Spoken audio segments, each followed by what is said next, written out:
어디서도 볼 수 없는 조합으로 진행되는 4주간의 AI 특강 시리즈 지혜의 밤에서 만나보세요.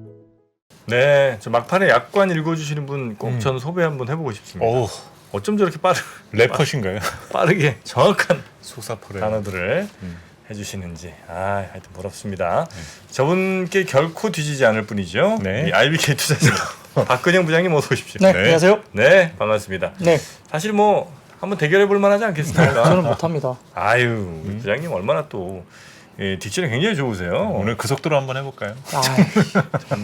조금 그 말이 빨라서 그 일부 보시는 분들이 네. 조금 이제 좀 불편하다는 분도 간혹 계시긴 해요. 제가 이게 댓글을 한 번씩 가끔 보면은 우리 네. 부장님 말씀이 좀 빠르시다. 예, 약간 네. 빠르다는 분도 계시긴 합니다만 근데 뭐 내용을 또 시간 내에 해야 되고 또 뭐 그렇습니다. 뭐 이게 저는 뭐 근데 대단하다고 느끼는 거가요. 네. 그걸 보고 읽는 게 아니시거든요. 대본은 있지만 그 머리의 라임을 따라가면서 딱 되게 부드럽게 얘기를 그렇죠, 하세요. 그렇죠. 네. 그래서 대단하십니다. 능력이시죠, 그것도 네, 능력. 그럼요. 근데 네. 최대한 뭐 예전보다는 조금 그래도 좀 천천히 하려고 노력은 하는데 예전에 예, 더 빨랐어요. 더 빨랐죠. 더 빨랐는데 이게 그래도 이제 조금 불편해하는 분들 계시니까 조금 신경을 쓰고는 있습니다만 네, 근데 네. 또 시간 내에 전달은 해야 되고 그렇습니까? 뭐 이게 쉽게 그냥 한 뭐 이 시간 그냥 대충 앉았다가 가면 할 수는 있죠. 근데 네. 그렇게는 하기가 좀 제 스스로가 싫어서 예, 좀 꼼꼼하게 하다 보니까 네네. 조금 더 이제 말이 그렇게 되는데 뭐 아. 아시겠지만 이게 자료 보시면은 이게 3프로 앱에서 이게 다운로드 받아 보시면 네. 자료가 그냥 뭐 쉽게 만들어진 자료는 아니에요. 그럼요. 예, 그러니까 예. 한번 그런 내용들을 보시면서 보는데요. 일단 뭐 알겠습니다. 신경을 많이 쓰면서 하니까 조금 빨라도 좀 양해를 한번 좀 들어보시면 부탁드립니다. 예, 또 그렇게 뭐 네. 허튼 내용들은 아니니까 도움 된다고 저는 보고는 예. 있습니다. 뭐 굉장히 도움되는 내용들이죠. 네. 자, 그러면 오늘 시장 전체적인 분위기부터 한번 좀 짚고 넘어갈까요? 네, 코스피는 한 9포인트 언저리 상승 출발을 했습니다. 기관 외국인 양시장 현물 매도 출발을 했고요. 다만 기관은 선물 매수로 해치를 하는 모습이었고 9시 20분 지나면서 외국인 선물 3,200억 이상 매도가 나왔습니다. 시장을 경계하는 모습이겠죠. 단 일부 2차 전지 관련주 급등세가 특징이고요. 우선 말씀드릴 거는 4월 1일 날 발표된 3월의 수출입 동향입니다. 사진을 먼저 띄워주시면 역시 무역 수지가 적자가 나왔고요. 근데 무역 수지 적자 폭은 조금 줄어든 모습을 보이고 있어서 다소 좀 그 부분이 위안을 삼을 수는 있겠지만은 네. 일단은 3월 수출입 실적 표를 좀 보여주시면 그런 1월, 2월, 3월의 흐름을 보실 수 있습니다. 표를 좀 띄워주시면 감사하겠습니다. 예, 그런 표들을 좀 보시면 될 것 같고요. 그 다음에 이제 15대 주요 수출 품목 관련된 규모나 증감률 관련된 부분이 나올 텐데 지금 이제 표가 띄워졌나요? 예. 네. 빨갛게 보이는 분들이 이제 적자 부분입니다. 적자 폭이 일단은 1, 2, 3월 대비해서는 좀 3월이 상대적으로 조금 줄고는 있습니다. 근데 다음 표를 보여주시면 15대 주요 수출 품목 규모 증감률인데요. 이게 딴 건 보지 마시고 역시 이제 증가를 한 게 어디냐면 자동차하고 전기차 2차 전지 여기만 올라왔다는 거죠. 반도체는 증감률이 34.5% 정도 또 줄어들었기 때문에 반도체가 역시 아직까지는 조금은 바닥 탈피 관련된 부분들이 좀 시간이 걸리는 느낌이 들고요. 다만 이제 여기서 보이는 것은 자동차, 전기차, 2차 전지 이쪽이 좋았다는 겁니다. 그걸 좀 보여주는 거고요. 한국의 수출이 6개월째 마이너스를 기록하면서 수출보다 수입이 많은 무역 적자 행진이 13개월째입니다. 그러니까 분위기가 썩 좋은 건 아닙니다. 매크로 환경이. 그래서 아까 말씀드렸던 그 승용차, 전기차, 2차 전지 이쪽이 네. 상대적으로는 업황이 주목을 받을 수밖에 없었던 거겠죠. 그리고 2,470포인트 정도 수준까지 코스피가 오전에 밀리면서 조금 주춤은 했습니다만 9시 30분 기점으로 재상승세를 보였습니다. 오펙의 감산 발표로 인해서 정유 업종이 강세를 보였고 지수 영향력이 컸던 전기전자 업종, 특히 이제 반도체 관련된 업종의 하락에도 불구하고 개별 모멘텀으로 인한 철강이라든지 금속, 그다음에 비금속 광물 업종의 강세가 지수 하락을 굉장히 방어를 했습니다. 다음 사진을 좀 띄워주시면 10시 30분경에 중국의 3월 차이신 제조업 PMI 예상치 하회하는 발표를 했는데요. 3월에 차이신 제조업 PMI는 50이 나왔고 예상치가 51.4, 전월이 51.6이니까 전월 대비로도 그리고 예상치보다도 빠졌습니다. 그래서 차이신 제조업 PMI가 이렇게 굉장히 부진하다 보니까 상당히 좀 좋지 못한 영향도 매크로 영향이 있었고요. 네. 다음 사진 보여주시면 기업별 PMI인데 역시나 대기업, 중형기업, 소기업 형식으로 이렇게 가는데 대부분 다 꺾이는 모습이 일단 보였고요. 뭐 그나마 이제 대형 기업이 좀 버텼지만은 나머지 중형기업이나 소기업은 다소 조금은 상당히 좀 좋지 못한 그림이 역시 보여졌습니다. 그래서 이제 시장 컨센서스가 다소 높았던 부분도 있긴 하지만은 리오프닝 이후 경기 탄력이 둔화되고 재고 조정 압력과 소비 수출 상황 반영한 지표로 볼 수 있기 때문에 역시 여러 가지 회복 탄력이 좀 불확실성이 좀 아직은 남아 있다라고 시장을 해석할 수밖에 없었습니다. 여기에 따라서 원달러 환율이 장중에 1,320원대까지 급등세를 보였고요. 많이 올랐어요. 네, 환율이요? 여기에 따라서 외국인 수급도 부정적이었고 시장의 하방 압력을 확대했고 특히 이제 선물 매도를 아마 종가 기준 보니까 1조 원 넘게 그 외국인들이 선물을 판 것으로 제가 아까 확인을 하고 왔습니다. 특별히 오늘 더 급등했었던 맞습니다. 이유가 있을까요? 예, 강렬하게 좀 팔았어요. 그러다 보니까 뭐 글로벌 경기 둔화 이슈, 그 다음에 이에 따른 한국 수출 마이너스 확대가 좀 되는 부분이 여전히 상존하고 있고 오펙 감산에 따른 국제 유가 급등 때문에 또 뭐가 부각될 수 있습니까? 인플레이션이 또 다시 올라온 거 아니냐에 대한 우려가 부각될 수 있죠. 여기에 따라서 달러 강세, 금리 상승이 이루어졌고요. 역시 이제 인플레이션이 땡겨 올라오면 어떻게 되겠습니까? 금리 인하가 아니라 오히려 뭐 금리 인상을 더 해야 되는 거 아니야? 이런 생각을 할 수밖에 없는 거죠. 그리고 아까 말씀드렸던 차이신 제조업 PMI가 위축됐기 때문에 위안화가 또 약세로 접어들었으니까 뭐 달러 부분에서 영향도 없지 않아 있었다고 일부 볼 수도 있습니다. 한시 기준 외국인 선물이 9,600억대 매도로 했고 아까 말씀드렸듯이 이제 종가 부림을 본다면 1조 원대 넘게 매도가 됐고요. 특히 이제 환율 변수가 외국인 수급에 비우호적인 영향이 미쳐지면서 네네. 증시 부담으로 됐고 2차 전지 관련 대형주들의 일부 약진에도 불구하고 기관 중심으로 반도체가 순매도되면서 삼성전자, 하이닉스 약세가 코스피 약세로 좀 이어지는 분위기였습니다.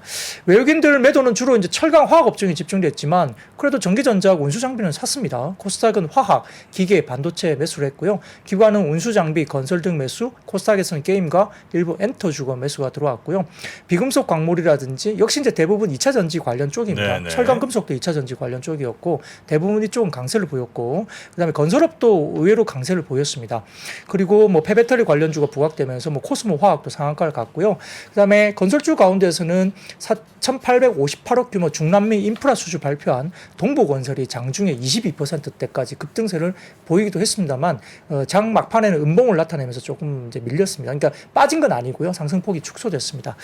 코스닥도 850선 돌파가 되면서 코스피 대비 상대적인 강세를 보였고 역시 화학이나 IT 부품, 일반 전기전자 업종이 강세를 보였고 특히 2차전지 밸류 체인 가운데 시총 상위단에서 LNF와 에코프로, BM 상승세가 돋보였습니다. 환율이랑 유가가 동시에 오르면 요거 좀 우리가 힘들어지는 상황은 아닙니까? 그래서 환율이 올라가게 되면 불편하죠. 네. 그리고 지금 인플레 문제가 해결이 안 되는데 유가도 같이 올라가면 아무래도 수입 물가 부담이 더 가중되니까 네. 우리 경제나 기업들의 생산 비용 측면에 있어서는 좀 마이너스의 요인이 될 수가 있겠죠. 그러니까요. 특히나 지금 뭐 실적도 별로 안 좋을 것 같은데 여기다 이렇게 원가까지 올라가지는 거 아니에요? 이렇게 되면 그렇죠. 예. 또 이거 약간 좀 걱정거리 좀 놓나 싶더니 또 이렇게 이제 2분기 첫날이니까요. 첫날이니까 이 정도 그냥 넘어갈까요? 근데 그럼에도 불구하고 네. 사실 코스피 하락폭은 그렇게 지수롭다해서는 크진 않았고. 근데 좀 아쉬운 거죠. 지난주 네. 금요일 뉴욕 증시가 워낙 좋았는데 맞아요. 예. 그런 것과 비교하면은 좀 첫날 스타트가 조금 아쉽긴 하지만 코스닥이 850선을 넘은 걸로 보면 또 수급이 죽은 건 아닙니다.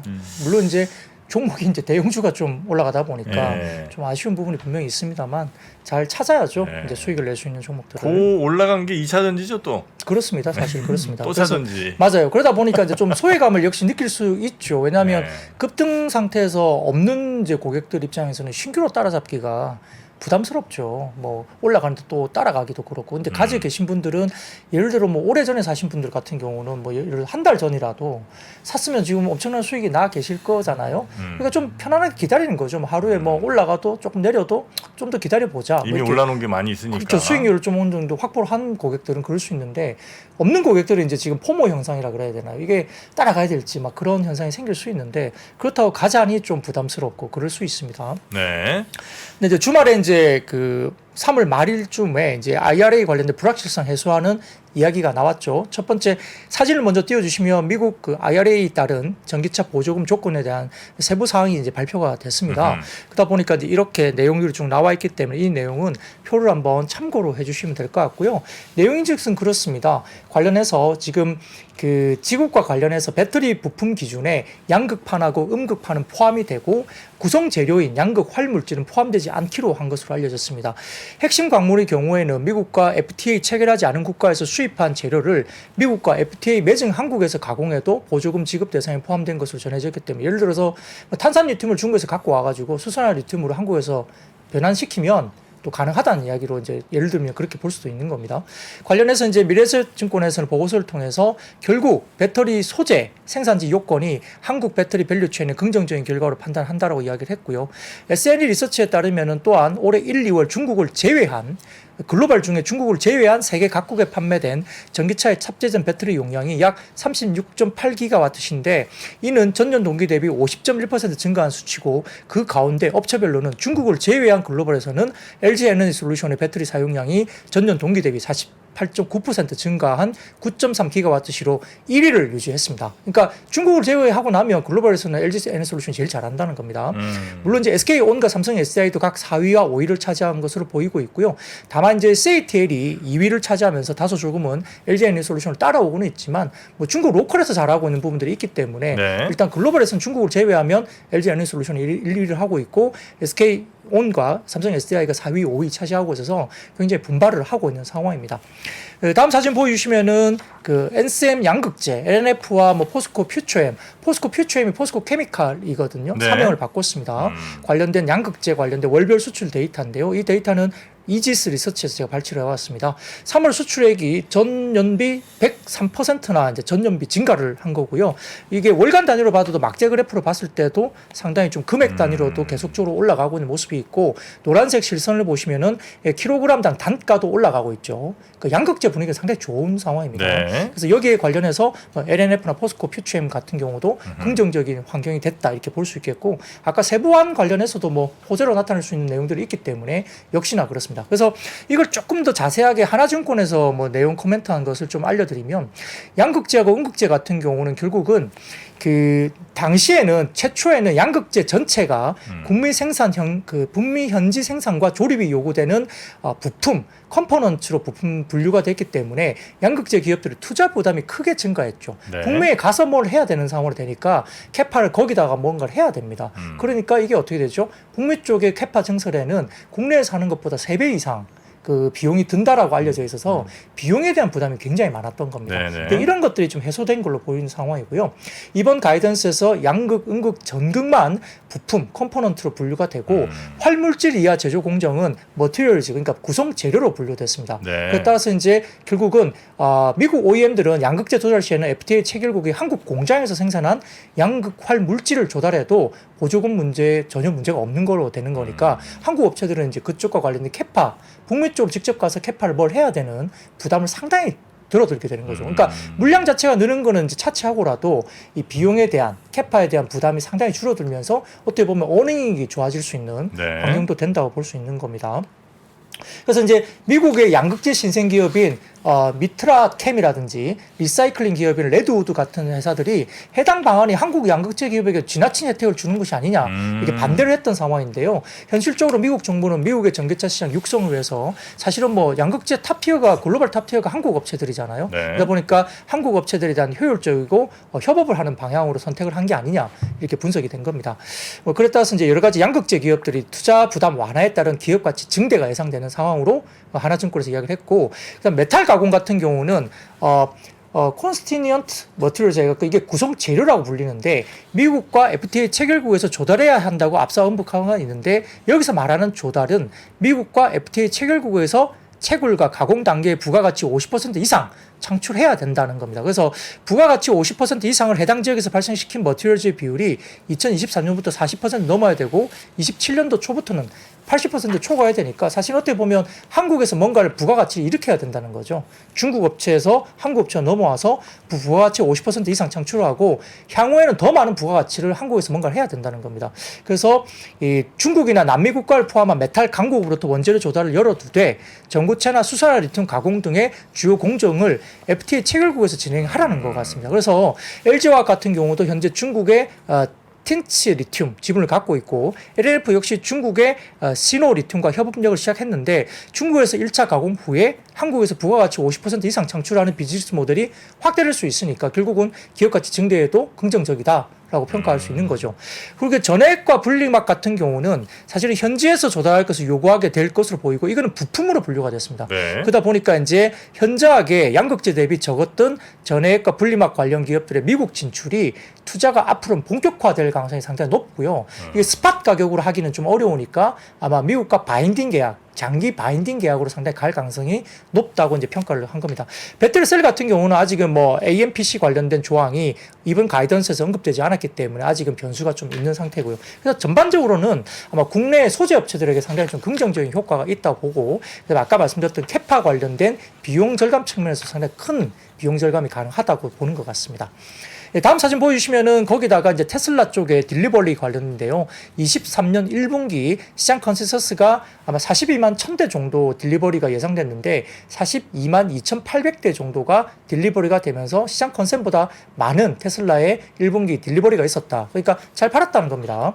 모델 X랑 모델 S는 잘 안 팔리네요, 생각보다. 네, 맞습니다. 일부 조금 생각보다 좀 이제 잘 안 차이가 팔리는 이렇게 많이 거죠. 나나요? 맞습니다. 예. 모델 3랑 Y 조금 더 이제 보급형 차들이 많이 팔리는 거군요. 네, 그렇습니다. 그래서 약간 좀 이 판매되는 거를 딜리버리 보면 약간의 간극이 차이는 납니다만 전반적인 흐름에서는 어쨌든 생각보다 잘 팔았다. 컨센 네네네. 대비 일단 물량이 많이 나왔기 때문에 일단 LF 쪽이 뭐 테슬라 쪽의 물량이나 이런 것들에 대한 또 연동되는 모습들이 많기 때문에 LF가 여전히 오늘은 좀 상대적으로 강한 모습도 보였다는 거고요.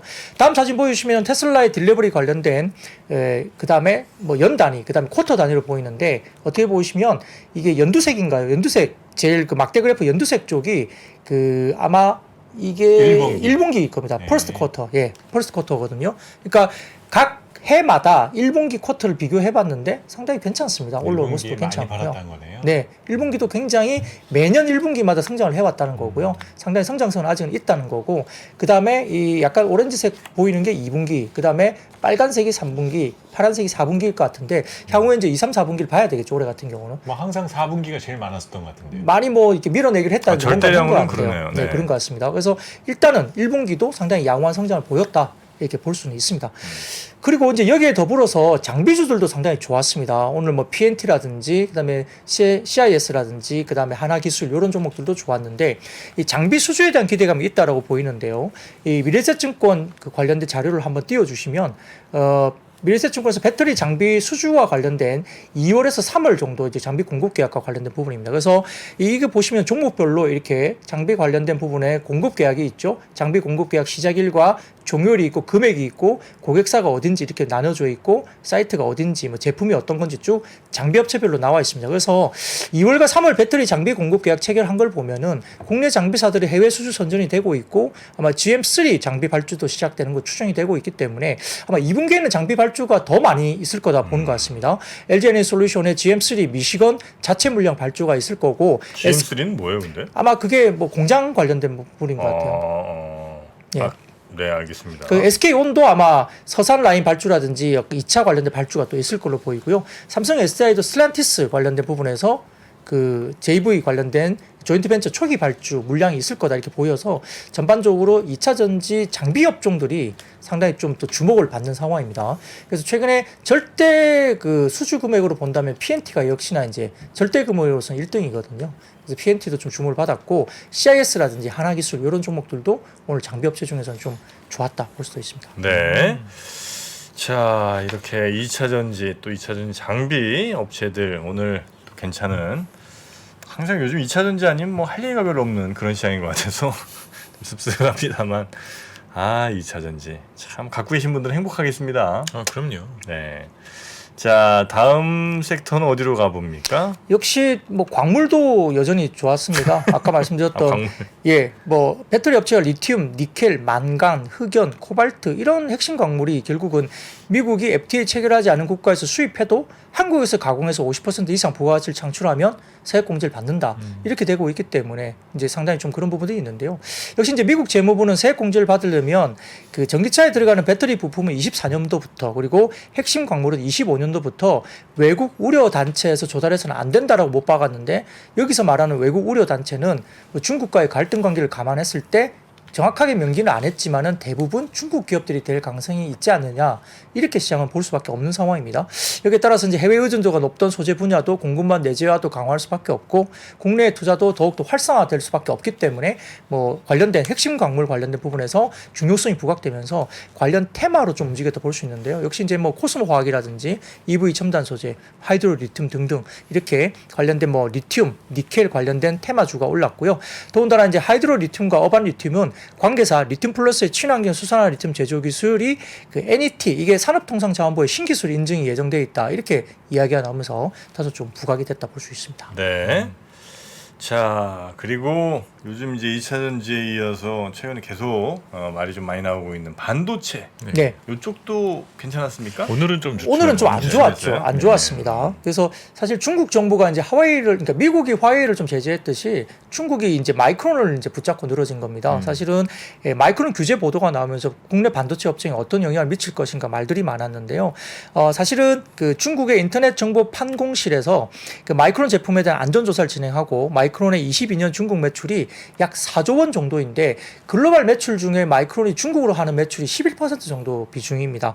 근데 중국 정부의 조사 결과로 인해서 중국 제품 판매가 불가능해지게 되는 경우에는 마이크론 타격이 있을 수밖에 없는 거죠. 근데 사실은 이번에 다른 그 블룸버그 통신에서 좀 따라보면 미국의 반도체 기업 중에 중국 대상 매출 비중이 퀄컴 같은 경우는 64%, 브로드컴은 35%, 인텔은 27%, AMD는 22%, 엔비디아는 21% 굉장히 높은 회사가 또 많습니다. 네. 마이크론은 11%니까 상대적으로 좀 적은 편이긴 한데 아무튼 이제 마이크론을 일단 붙잡고 늘어진 거죠. 그래서 전반적으로 사진을 좀 띄워주시면 마이크론의 연간 매출액 기준 지역별 비중 추이인데요. 블룸버그와 유안타 증권의 리서치 자료를 좀 발췌해 봤는데 여기 보시면 중국이 회색 부분입니다. 회색 부분. 파란색 부분은 미국이에요. 미국 현지 내에서 어떻게 팔리는지 부분이고요. 사실은 미국 내에 마이크론을 굉장히 많이 팔기 시작했습니다. 2018년도부터 미국의 현지 비중이 상당히 높아졌고요. 그다음에 오렌지 색깔은 대만인데 뭐 대만은 비슷합니다. 10% 초중반 정도 계속 이어졌고 21년도 넘어서면서 20% 좀 넘어섰고요. 그다음에 회색 부분이 2017년도까지는 거의 40-50% 정도 수준이었거든요. 근데 중국 비중을 2018년도부터 12%로 줄였고 현재 22년 기준은 11%로 줄어들었습니다. 그 외에 뭐 일본이나 유럽이나 뭐 기타 아시아 지역으로 가고 있는데 마이크론이 그래도 상대적으로 중국 매출 비중은 좀 적은 편이긴 합니다만 어쨌든 마이크론의 이슈가 된 거죠. 그래서 이 부분은 미국 반도체 기업에 대한 규제가 결국은 한국 기업에도 오지 않겠나. 근데 단기적으로 보면 마이크론 물량이 안 나가게 되면 아마 아까 제가 4조 원 정도 된다 했잖아요. 그 물량이 안 나가면 아마 단기적으로는 아마 한국이나 뭐 다른 쪽에 뭔가를 구해야 되니까 삼성전자나 하이닉스 쪽으로 구매를 조금 늘릴 수 있는 여지는 있을 수는 있겠죠. 이게 그는 정황상 그렇다는 겁니다. 마이크론 물량을 못 받으면 삼성전자나 하이닉스로 물량을 좀 받을 수 있을까? 이런 생각을 정황상 할 수는 있는데 선택지가 뭐 그밖에 없으니까. 뭐 그럴 수는 있습니다만 지금 이제 외신에서는 어떻게 보냐면 이번에 이 관련된 규제가 한국의 삼성과 SK에 대한 경고 신호라고 평가들은 외신들은 하는 겁니다. 마이크론 제재하면 삼성이랑 하이닉스가 이득 보지 않을까 우린 기대했는데 네. 오히려 그 얘기가 아니고 마이크론처럼 한국의 삼성전자 그리고 하이닉스도 네. 제재할 수 있다. 네, 그래서 지금 그 해외 쪽의 반도체 자문회사인 그 ICWise라는 그 자문회사가 있다고 하는데 거기 애널리스트가 이런 이야기를 했다 그럽니다. 한국과 대만은 미국 주도의 치포 동맹에 가입되어 있기 때문에 아마 이 부분에 대한 그 아직도 중국의 제조 수출을 두고 있잖아요. 하이닉스도 그렇고 삼성전자도 그렇고 팹을 중국 내에 두고 있기 때문에 하이닉스에 대한 이번 심사 관련해서는 미국의 조처를 따르지 말라는 약간의 경고 신호라고 이제 분석을 한다. 이게 외신에서는 그런 거 보는 것 같아요. 그러다 보니까 약간의 양면성이 있는 겁니다. 그러니까 마이크론에서 물건을 못 팔면 하이닉스나 삼성전자가 반사이익으로 좀 팔 수 있지 않을까? 이런 생각을 할 수도 있지만 외신에서 보는 것은 결국은 마이크론에 대한 이야기가 한국 업체에 대한 미국을 너무 따라가지 마라. 뭐 이런 약간의 경고 신호일 수도 있다. 이런 이야기를 하는 거죠. 마이크론 안 팔고 한국의 삼성전자 하이닉스가 만약에 저 메모리 반도체 안 팔면 살 데는 없는 거 아니에요? 뭐 일간 그럴 수 있겠죠. 고품질 관련된 네. 그 메모리는 좀 만만하지 않겠죠. 네, 아까 그 네. 표에서도 보시면 사실 북미 지역 중국 내 판매 비중이 확 줄어들고 미국 비중이 커졌었던 시기가 무역 전쟁 18년도 시작하면서부터거든요. 예, 그렇죠. 그러니까 예.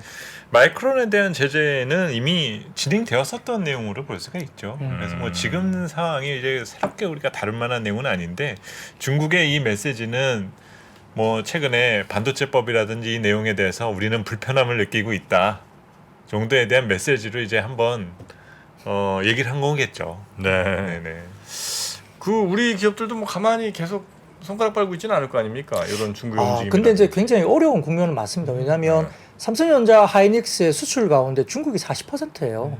40% 아마 넘을 겁니다. 네. 그러니까 중국이 수요처로서도 굉장히 큰 시장이기 때문에 음. 이 만만하게 넘어갈 상황은 아닌 것 같고요. 중국이 약간 이런 견제 이렇게 한다고 보면 뭔가 정말 운 없이 뭐 한국 업체도 한번 코멘트를 해버리면 시장이 약간 그렇지 않아도 실적이 안 좋다고 계속 삼성전자와 하이닉스가 그 반도체 섹터만 해도 이제 반도체 부분만 뭐 삼성전자도 1분기에 4조 이상 반도체 부분만 보면 4조 이상 적자가 나올 수도 있다 이런 이야기도 또 돌고 있기 때문에 그런 상태에서 약간의 중국의 제재가 이 마이크론뿐만 아니라 한국 업체도 이렇게 약간 칼날이 이렇게 약간 이렇게 돌아선다 이렇게 하면 네. 코멘트가 나와버리면 사실 악재로 될 수도 있는 거죠. 그러니까 그거는 네. 굉장히 좀 약간 예민한 상황이긴 합니다.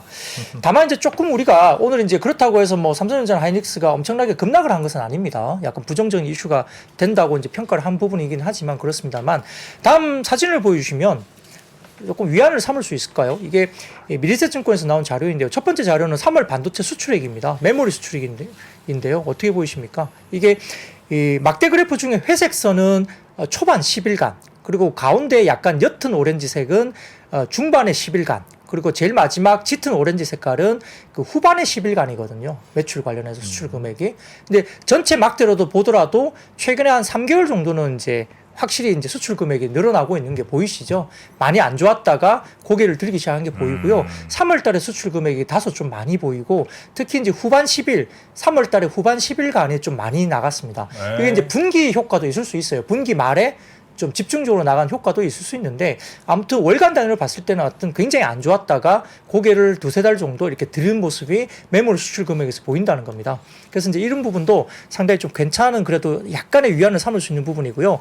메모리 반도체 부분들이 전 월비 56% 증가했고 다음 사진 보이시면 디램 수출액입니다. 디램 수출을 보시면은 여러 가지 부분에서 이것도 한 56% 디램이 많이 올라왔고요. 메모리 중에도 D램. 네네 그렇습니다. 네. 이 부분도 상당히 좋았다 이렇게 그림으로서는 그렇게 보입니다.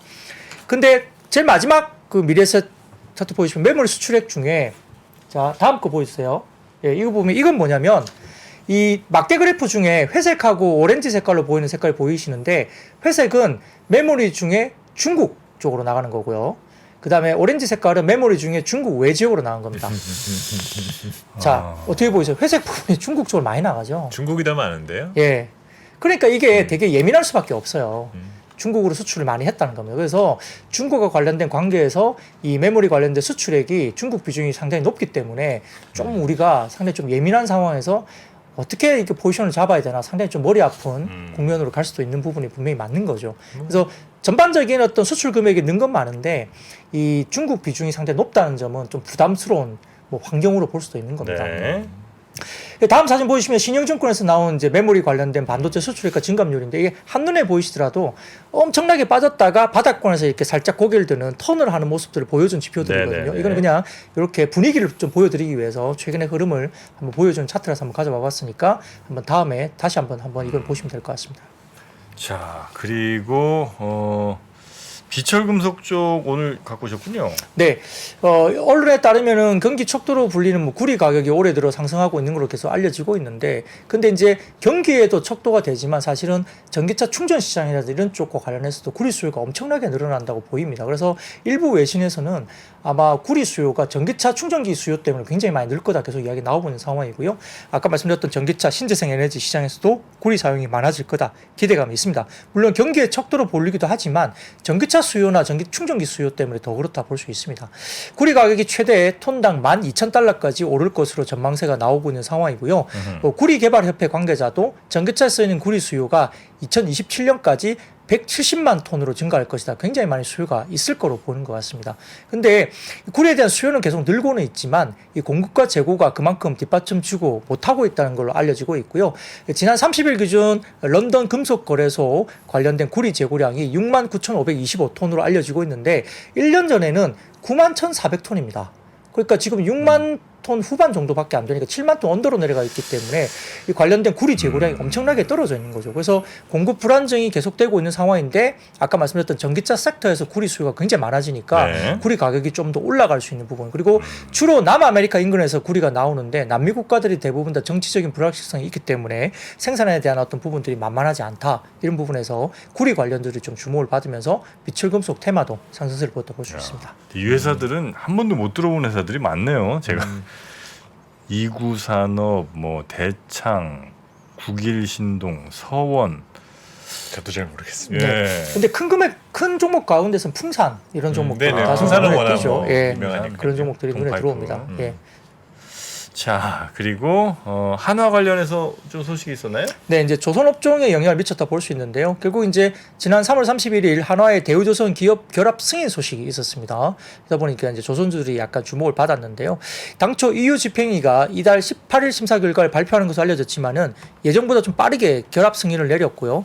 지난해 말 한화가 이제 한국을 비롯한 8개국 경쟁 당국에 기업 결합 승인을 신청한 이후에 튀르키예, 일본, 베트남, 중국 등이 심사를 거쳐서 기업 결합 승인을 발표했고 EU 집행위까지 한화 대우조선 합병으로 인한 경쟁 제한성이 없다고 판단하면서 뭐 올해 아마 한국의 공정위 기업 결합 심사는 올 하반기 발표될 걸로 보이는데 아무튼 뭐 좀 스무스하게 계속적으로 진행이 되고 있는 것 같습니다.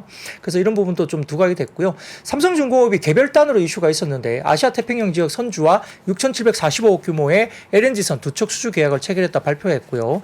1분기 누계 수주 금액이 25억 달러까지 늘어나면서 올 초 실적으로 집계된 15억 달러 규모의 FLNG 1기에 3월까지 총 4척의 LNG 운반전 수주를 더하면서 연간 목표 95억 달러의 약 26%를 채우면서 수주가 굉장히 원활하게 이루어지고 있다 보이면서 일부 조선주나 페노션 뭐 이런 정도 좀 움직였다 볼 수도 있겠습니다. 네.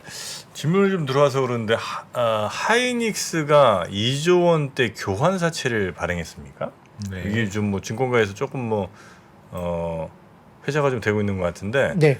요 소식은 혹시 들어보셨어요? 아니요. 제가 들어오기 전까지는 제가 체크를 못했던 이야기고요. 6시에 아마 네. 뉴스가 좀 보도가 된 것 같습니다. 뭐 예를 들어 이제 제가 이제 다른 뭐 내용을 뭐 하이닉스의 교환 사채 조건을 잘 모르지만은 일반적으로 교환 사채의 의미는 이렇습니다. 추가적인 그 주권 발행이 되는 게 아니고요. 이제 자사주가 있을 경우에 이 자사주를 담보로 해서 채권을 발행하고 그다음 채권이 발행됐는데 일정 부분 동안 전환가액이 있겠죠. 근데 교환사채 같은 경우는 EB 같은 경우는 이게 디스카운트를 하지 않아도 됩니다. 뭐 물론 이제 하이닉스의 교환사채 발행 기준이 어느 정도인지 모르겠지만 시가보다 할증 발행도 가능할 수도 있고요. 그러다 보니까 이제 디스카운트를 안 해도 되는 교환도 있고 그래서 교환사채가 발행됐을 때 나중에 주가가 뭐 얼마 정도 올랐을 때 내 교환가보다 가격이 더 많이 오르면 자사주로 전환을 해주는 겁니다. 그러니까 추가적인 주식 발행이 없기 때문에 주식이 이렇게 희석되는 경우는 없다고 네. 보시면 될 것 같고요. 그래서 자사주를 뭐 가지고 교환사채 발행해서 만약에 전환가가 희석가보다 할증 발행을 했다면 그거는 향후에 주가가 많이 오를 걸로 생각하고 교환사채를 발행한 거니까 교환가액이 네. 11만 1,180원. 그러니까 지금 오늘 종가의 한 127% 정도 됩니다. 지금 되면 훨씬 더 높은 가격이잖아요. 네. 네, 그러니까 127%면 27% 높은 가격이니까 그렇죠, 그렇죠. 향후에 이제 주가가 오를 걸로 생각하고 교환 가치를 보고 이제 채권을 발행해서 인수를 해갔는데 그것보다 더 높게 올라가야만이 이제 그 자사주로 전환해서 주식을 터는 거고 안 올라가면 그냥 채권에서 원금과 뭐 표면 이자가 있다면 이자를 받겠죠. 근데 이자가 굉장히 낮을 거예요. 왜냐하면은 교환사채 발행할 땐 대부분 다 이제 표면 이자를 굉장히 낮게 하거나 옛날에 이제 금리가 낮을 경우는 거의 제로 금리로 발행을 했거든요. 네네. 그러니까 향후에 주식에 대한 상승에 대한 배팅을 한 거라고 보시면 될 것 같고요. 그 기간 동안 그렇고 만약에 리픽싱 조건이 있는지 모르겠지만 리픽싱이라는 것은 예를 들어서 뭐 11만 7천 원에 예를 들어서 교환 기준가를 했는데 리픽싱이 없다면 무조건 주가가 빠져도 교환 그 기준가는 빠지지 않는 거고요. 만약에 조건적으로 리픽싱이 있으면 주가 빠졌을 때는 그것보다 조금 더 가격은 빠질 수 조정을 있는, 해서. 예, 조금 네. 더 낮출 수 있는 기준가는 있습니다. 네. 근데 일단은 이제 추가적인 어떤 유상증자처럼 희석의 요인이 없다는 점, 가지고 있는 자사주를 가지고 채권을 발행해서 나중에 자사주로 바꿔준다는 개념에서는 나쁘지 않고, 또 시그널적으로 봤을 때는 할증 발행했다는 것은 인수한 대상자 입장에서는 사실은 뭐 채권이나 금리로 먹을 게 아니라 주식으로 먹겠다는 의지가 강하다고 봤을 때는 주가가 또 많이 올라간다는 것에 대한 배팅을 하는 그런 거래로 볼 수도 있겠죠. 아니 기업 입장에서 따지면 이제 가까운 미래에 현금 흐름이 좋아질 거다라는 자신감은 있다라는 얘기예요. 그런 상태에서 지금 현재 운용 자금 조달은 조금 타이트한 상황이다 보니까 네. 그런 차원에서 이번 건이 진행된 것 같습니다. 자, 그러면 그 질문 들어온 거 해결을 좀 했고요. 다음 섹터 어디 가볼까요? 네, 뭐 조선업종이 움직이다 보니까 이제 피팅 업체도 오늘 괜찮았습니다. 특히 이제 하나투자증권에서 리포트가 나왔는데 사진을 먼저 띄워주십시오. 2022년 하반기 이후의 해외 수주 리스트인데요. 이게 보시면은 뭐 EPC 업체들이 이제 해외 수주가 계속 증가되고 있는 모습입니다. 특히 이제 관련된 프로젝트를 보시면 수주 시기가 2023년 1분기도 굉장히 많습니다. 삼성중공업, 현대건설, 대우건설, 말레이시아, 뭐 샤인 프로젝트, 나이지리아, 리비아, 카자흐스탄 등등 최근에 EPC 업체들의 해외 수주가 증가하고 있거든요. 그래서 1분기 수주가 꽤 많이 집중됐고 작년 4분기부터도 꽤 많이 집중이 됐습니다. 그래서 최근에 국내 EPC 업체들의 해외 수주 증가가 되고 있기 때문에 피팅 업체들에 대한 어떤 여러 가지 환경들이 상당히 좋아지는 모습이 있을 수 있다 이렇게 보는 것 같고요. 아까 말씀드렸던 삼성 엔지니어링, 그다음에 여러 가지 S-오일이라든지 삼성중공업 등등 뭐 작년보다 올해보다 내년 수주가 더 늘어날 가능성이 있다고 보는 것 같고, 다음 사진 보여주시면은 피팅 제품의 수출 추이입니다. 이 보시면은 2023년 막대 그래프 회색의 보이실 텐데 계속 우상향하고 있고요. YOY 증가율도 보더라도 굉장히 많이 피팅 업체들의 제품 수출이 굉장히 데이터가 좋습니다. 사상 최대인가요?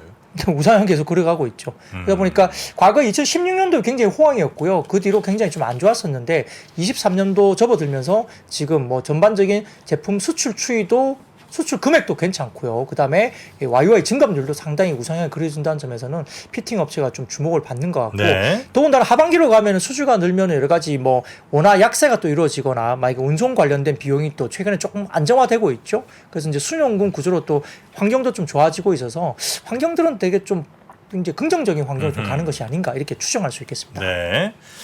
자, 그리고 역시 뭐 기름 가격 네. 영향을 받는 게 기본적으로 당연히 정유주고요. 네, 그렇습니다. 네. 사실 이제 오펙 플러스 산유국들이 이제 시장 안정을 위해서 5월부터 자발적으로 감산에 돌입한다. 이 시장을 안정을 위한 건지 가격을 올리기 위한 건지 뭐 사실은 가격을 올리기 위한 거죠. 뭐 시장은 더 빠져도 안정을 찾을 수 있는데 가격을 올리는 거지. 뭐 시장 안정을 위해서 뭐 감산한다 이건 좀 아닌 것 같고요. 네. 전반적으로 지금 오펙 종주국인 사우디아라비아가 앞장서서 산유량을 하루 50만 배럴 줄이기로 했고요. 이라크가 22만 1000배럴, 그리고 아랍에미레이트가 14만 4천 배럴, 쿠웨이트가 12만 8천 배럴을 각각 감산할 것으로 알려져 있습니다. 러시아하고 약간 공조해서 가는 것 같은데, 러시아가 올해 3월에서 6월까지 실행 중인 하루 50만 배럴 감산을 이걸 이제 6월달 연말까지 감산을 연장한다 이렇게 방침을 알렸으니까 하반기 이후로 러시아도 감산이 더 늘어나는 겁니다. 감산 규모가. 그래서 이번 결정은 지난해 10월 오펙 플러스 정례 회의에서 올해 연말까지 하루 200만 배럴 감산하기로 했던 것과 별도로 또 추가적인 조치로 알려져 있기 때문에 시장에서는 유가의 상승에 대한 배팅이 좀 더 있을 가능성이 높다 이렇게 보는 것 같고요. 그래서 이제 골드만삭스 같은 경우는 브렌트유가 올해 95달러 그리고 내년은 100달러까지 올라간다라고 전망치를 낸 것 같습니다. 하나투자증권 자료를 좀 가져와 봤는데 사진을 먼저 띄워주시면 이게 WTI 관련된 숏 뭐 컨트랙트 이제 뭐 관련된 계약 관련된 부분이 롱숏 관련된 지표인데요. 네. 하나투자증권에서 이야기는 이렇습니다. 골드만삭스가 3월 말부터 시작된 원유 숏 포지션을 차익 실현했고요. 16년 이후에 최저 수준까지 원유 숏 컨트랙트, 원유 숏 계약을 16년 이후 최저 수준까지 내렸다는 겁니다. 골드만삭스가. 네. 근데 공매도를 상소한 이후에 원유에 대한 포지션이 완만하게 상승하는 구간에서 오펙 플러스 감산 결정이 나왔고, 여기에 따라서 과거에 오펙 플러스가 굉장히 상당한 가격 경쟁력을 갖고 있기 때문에 시장 점유율의 손실을 받지 않기 위한 선제적 움직임을 보이면서 골드만삭스 같은 경우는 아마 올해 말 예측 가격을 95달러 이상으로 상향 조정하고 있기 때문에 상당히 좀 롱 포지션도 그렇고 여러 가지 부분에서 상당히 저점으로 내려와 있고, 넷 컨트랙트, 그러니까 롱숏의 넷이 상당히 바닥권에 있거든요. 그러니까 이게 아마 롱 쪽으로도 올라갈 거다 이렇게 보는 것 같아요. 그래서 아마 좀 강하게 아마 유가를 보는 것이 아니냐 이렇게 평가를 한 것 같습니다. 그래서 아마 최근에 이제 유가가 또 빠지다 보니까 이제 비축유, 전략 비축유 이야기가 계속 나오잖아요. 그래서 70달러 선 아래로 내려가면 좀 산다 그랬는데 갑자기 튀어오르면서 오늘 아침에 선물 가격에서 80달러 바로 이제 찍고 올라가기 시작했거든요. 그러다 보니까 이렇게 만약에 감산 때문에 또 유가가 많이 올라가면 네. 또 상당히 좀 미국 같은 경우는 좀 괴롭죠. 인플레도 좀 부담스럽고. 그래서 누구는 지금 연말에 물가가 3% 정도 될 거라고 그러는데 네. 누구는 지금 국제유가가 연말에 100불 간다라고 그러니까 깜짝 놀라는 또 거죠. 서로 다른 방향을 보고 있는 거잖아요. 맞습니다. 예.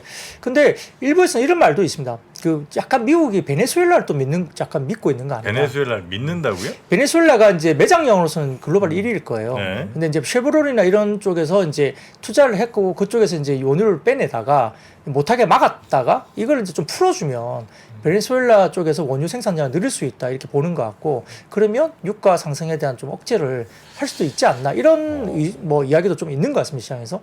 근데 실제 베네수엘라 그 관련된 산유량이 얼마나 올라올지는 좀 봐야 될 것 같긴 해요. 네. 예, 이번에 추가 감산이 아마 100만 배를 훨씬 넘는 것 같거든요. 그러다 보니까 베네수엘라 한 곳이 아무리 뭐 뽑아낸다 해도 그만큼 다 커버를 할 수 있냐 그런 말도 있긴 하지만 여튼 뭐 조금 변수는 베네수엘라 쪽에 변수가 좀 있긴 합니다만 그 유가에 대한 어떤 상방 포지션이 좀 잡힌 것은 좀 분위기는 좀 당분간 좀 탈 수 있다 이렇게 볼 수도 있겠습니다. 네.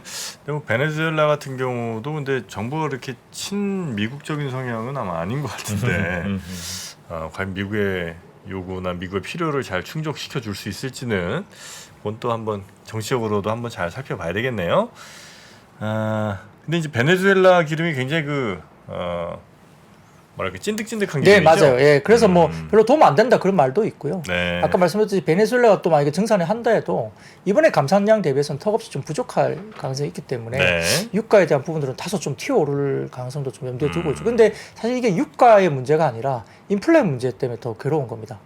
지표들이 안 좋게 계속 나오면 계속 이제 금리를 우리가 최소한 인하는 아니더라도 이제 좀 스탑은 한다고 생각을 했는데 이게 뭐 CPI나 지표에 영향을 주기 시작하면은 뭐 이게 스탑이 아니라 더 올려야 될 상황이니까 시장이 별로 좋은 건 아니죠. 네. 네. 자, 그리고 건설주가 아까 올랐다고 그래 주신 것 같은데. 네, 맞습니다. 네. 사실 뭐 지금 뭐 건설주가 좋다고 말하기는 좀 어렵습니다만 이번에 이제 2월 주택 지표가 좀 나온 게 있는데 약간 주택 지표가 개선세를 보인다는 모습입니다. 사진을 먼저 띄워주시면 신한투자증권의 리포트 자료를 발췌해봤습니다만 전국의 매매 거래량은 전월비 60% 증가하면서 43,000세대가 매매 거래량이 됐다고 합니다. 그리고 전월세도 24만 1000세대 정도 나오면서 전월비 27% 증가. 그러니까 매매 거래와 전월세가 대부분 다 지난 1월 달보다 좀 좋아진 것 같습니다. 근데 이제 미분양이 7만 5천 세대니까 아직도 미분양은 좀 굉장히 높다고 보는 것 같고요. 네. 다만 이제 주택 매매와 전월세 거래량이 동시에 증가를 했고, 그다음에 2022년 12월 4만 2천 세대 신규 분양의 여파에도 불구하고 2월에 미분양 추가 증가분은 조금 미미했다. 아까 제가 미분양 물량이 이제 7만 5천 세대 말씀드렸는데 2월만 놓고 보면 미분양 증가분이 좀 별로 없었다고 합니다. 그리고 이제 준공업 미분양 비중이 11% 내외 유지 등을 하고 있어서 좀 긍정적인 환경이라고 볼 수 있겠고, 다소 좀 위안을 삼는 거죠. 아주 좋다고 볼 수는 없습니다만. 그리고 이제 준공업 미분양 증가분의 67%가 거의 대구 지역입니다. 신규 공급도 대구 지역이 준공업 미분양 증가분이 대구가 거의 대부분인데 그럼에도 불구하고 대구 지역의 신규 공급이 굉장히 급감하고 있고요. YTD 기준으로 신규 분양은 0. 그러니까 이제 올해 연간 단위를 봤을 때 0이고 그다음에 2월 누적 인허가도 전년비 마이너스 57%니까 대구는 거의 인허가도 안 내주고 있다 보시면 될 것 같아요.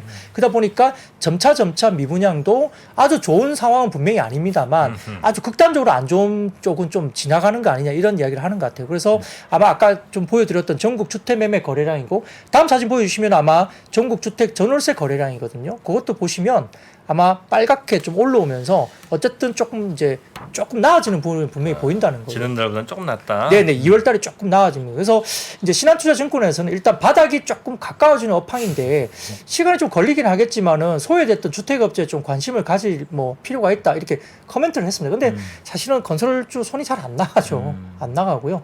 그다음에 최근에 이제 좀 건설주 가운데 좀 좋았던 종목은 삼성 엔지니어링이 상당히 좋았습니다. 오늘은 좀 빠졌습니다만 삼성 엔지니어링 같은 경우 최근에 굉장히 꾸준하게 올라갔거든요. 네. 그 이제 뭐 플랜트라든지 그다음에 이제 삼성 엔지니어링은 삼성 그룹 내에 뭐 반도체나 다른 어떤 시설 투자가 들어가면 또 엔지니어링이 받기 때문에 안정적인 수주가 있어서 그런 모습을 보인 것 같고요. 네. 다만 이제 오늘 같은 경우는 예를 들어서 뭐 현대건설이라든지 이런 쪽이 상당히 좋았는데 신한투자금융에서는 이제 현대건설과 DLNC를 타표를 일단 집었습니다. 그래서 원자재가 하락이라든지 금리 하향 시점의 가시화 뭐 등등의 이야기를 했는데 금리가 어떻게 될지 사실 몰라요. 아까 유가가 또 튀어오르기 시작하면 네. 금리 하향이 될지는 모르겠고 원자재도 모르는 거죠. 그래서 약간의 불확실성 아직은 건설업종이 여전히 있다 볼 수 있겠고 미분양이 7만 5천 세대 정도면 만만하지 않습니다. 네. 근데 다만 이제 저도 이제 저희 아파트 시세를 보면 아파트 저 조합 회장님이시죠 아마? 예, 아직 저희가 조합은 아니지만 조합 재건축 아니고. 확정이 돼서 네. 관련된 이야기 이제 진행하고 있지만 네. 1월 달에 아주 급매물은 다 팔렸고요.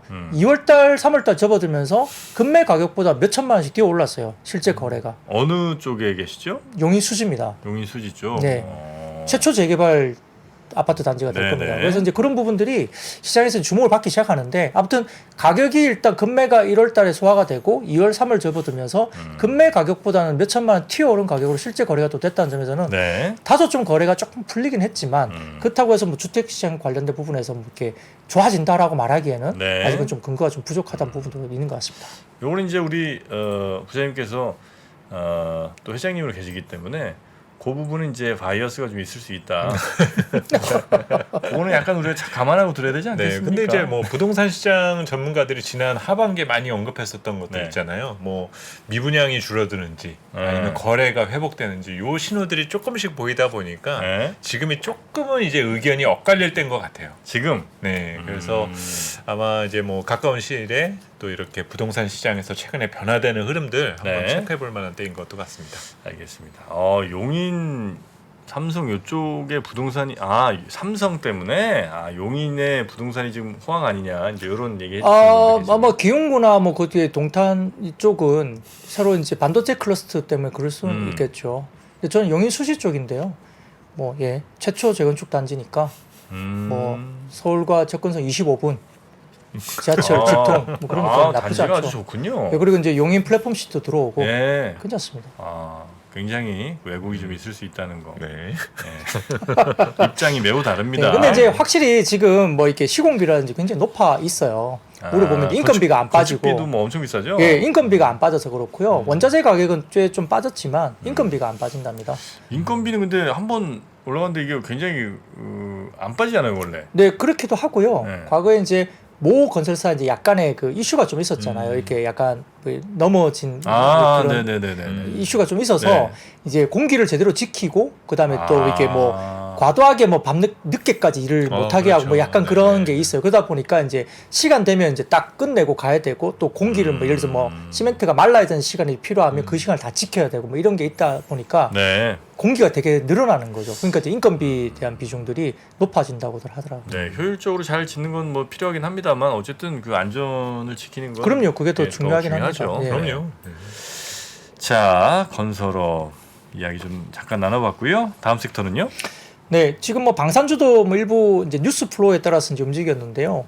이 대통령실이 경제안보부처와 육해공군, 방산업체가 모두 참여하는 K방산 수출 컨트롤 타워 격 협의체를 출범한다. 이게 나오면서 이슈가 됐고 현대로템이 이제 별도로 언론을 통해서 지난 31일 폴란드 국영 방산그룹인 PGZ 그다음에 PGZ 산하의 방산업체인 WGM과 폴란드형 K2 전차 납품 생산 사업을 진행하기 위한 컨소시엄 이행 합의서를 체결했다. 그러니까 뭐 결국은 현대로템이 이제 폴란드 쪽으로 뭔가 이제 계약을 체결했다고 보시면 될 것 같습니다. 그래서 그 관련된 부분에서 폴란드 측의 K2PL 전차 생산 역량 구축을 위한 지원 사항을 포함해서 뭐 생산, 적기 납품을 위한 역할을 분담하고 협력 관계를 규정한다. 이렇게 계약을 또 했다는 거기 때문에 결국은 이 부분 때문에 좀 이슈가 되면서 관련된 테마주들이 좀 올랐다 볼 수 있습니다. 네, K2PL이 이제 그 K2 전차인데 폴란드형으로 이제 약간 맞습니다. 예. 변형해 주는 거죠. 네.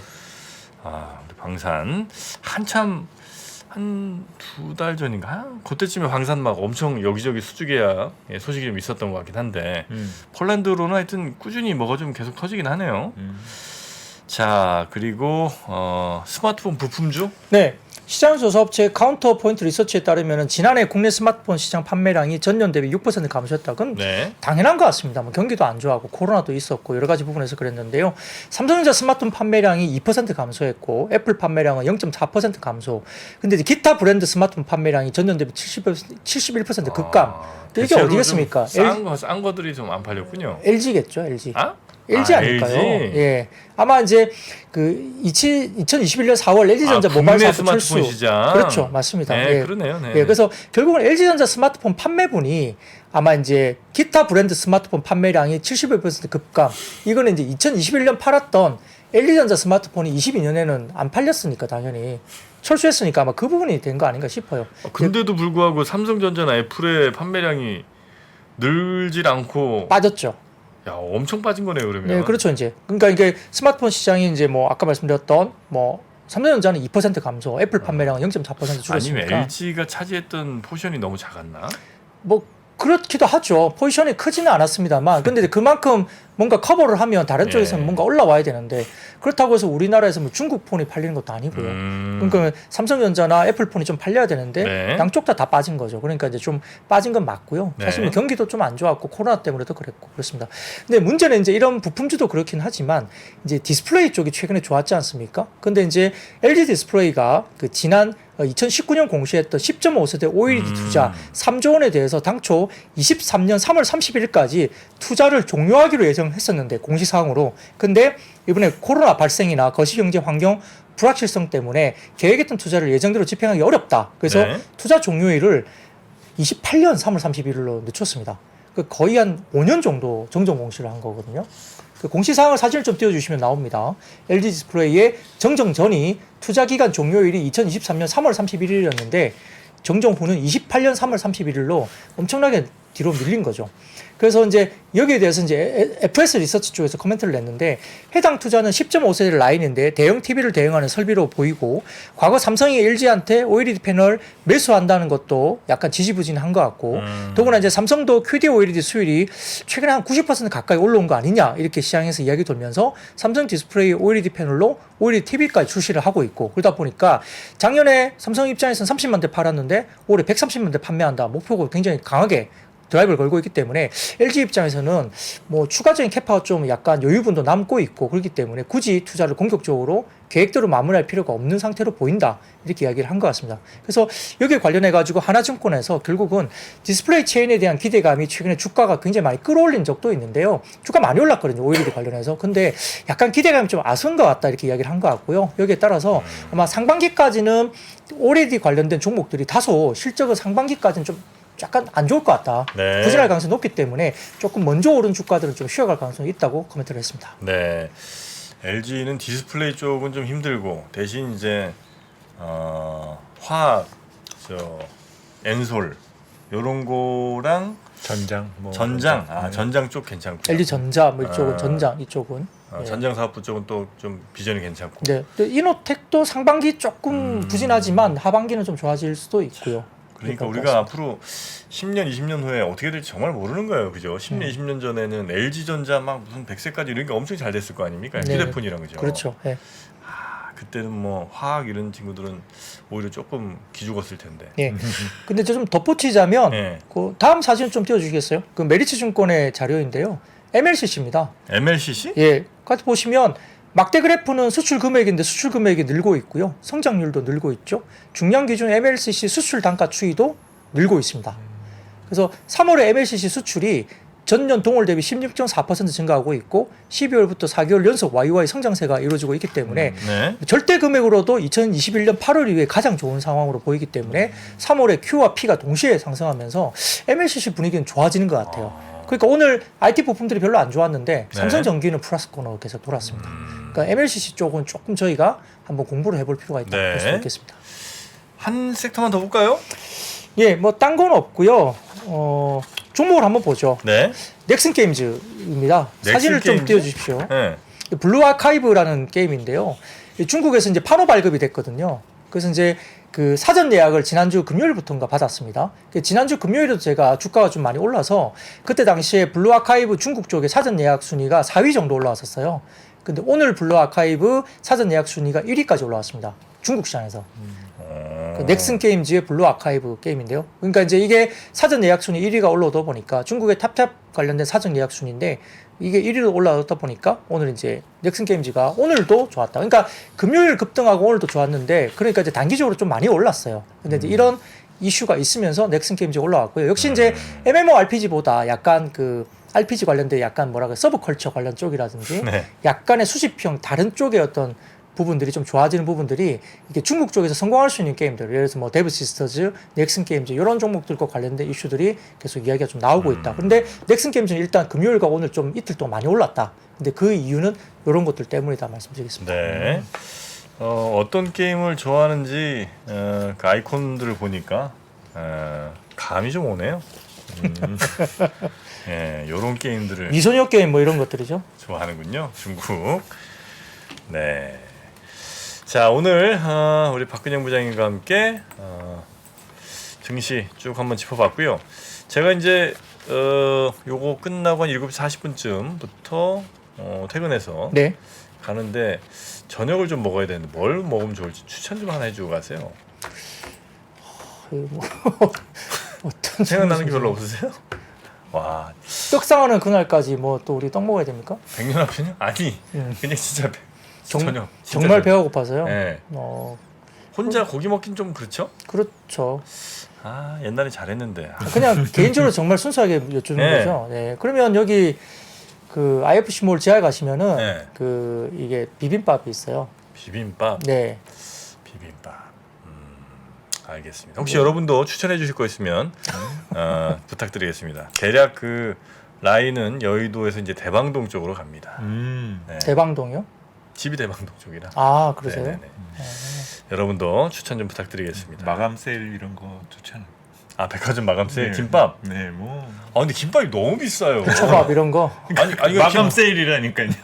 아니 김밥이 한 줄에 7,000원씩이에요. 아, 그것도 내가 무슨 거기 이렇게 앉아서 막 먹는 것도 아니고 뭐 먹어도 되긴 하는데 그냥 포장해서 가는데 7,000원이면 와, 이게 맞나 싶은 생각이 막. 아니 근데 진짜 오늘 혼자 드실 거예요? 네. 식사를? 왜요? 아니면 제가 남아서 식사 같이 할까요? 아니 그런 거 하지 마세요. 네. 아, 혼자 먹기 좋은 식당 여러분 추천 부탁드리겠습니다. 자, 오늘 박근영 부장님 네. 고생 많으셨고요. 네. 내일 뵙겠습니다. 네, 고맙습니다. 네. 감사합니다. 시간이 흘러도 변하지 않는 여러 가지 원칙과 사고 체계는 존재하거든요. 대가들의 사고 체계, 투자 기법이 아니라 생각의 방법. 그런 거를 분해를 해서 재구성을 해서 하나의 어떤 틀로 조합을 하는 과정이 필요한 것 같다. 라쿤 자산운용 홍진채 대표의 거인의 어깨에 19년간 초과 수익을 달성한 그가 어떻게 주식 대가들의 투자법을 활용했는지 이 책에서 최초로 공개합니다. 대가들의 검증된 투자법을 여러분의 눈으로 직접 확인하시죠.